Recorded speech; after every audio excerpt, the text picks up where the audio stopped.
Nicole is expected to bring gusty winds and cause a lot of beach erosion. Local 10's Ian Margall is live at the Dania Beach Pier to continue our team storm coverage. Ian.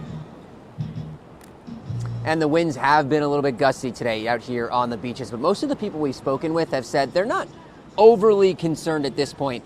The one thing we do need to be worried about, though, is that erosion. Winds picking up slightly in South Florida, even with Tropical Storm Nicole still well off of our coastline. But on Tuesday, visitors we spoke with said it wasn't going to stop them from hanging out on our beaches. It is windy, but we're still out here enjoying it.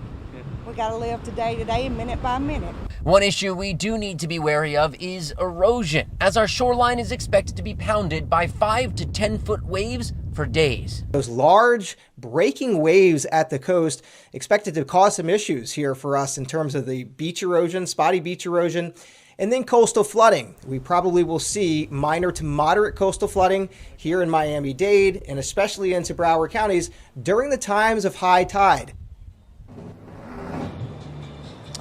And you're taking a live look right now. We are seeing some people that have been doing things like this, surfing, trying to take advantage of some of these bigger waves. But if you are out on the beach, you'll notice there are red flags out. That's because there is a risk of rip currents.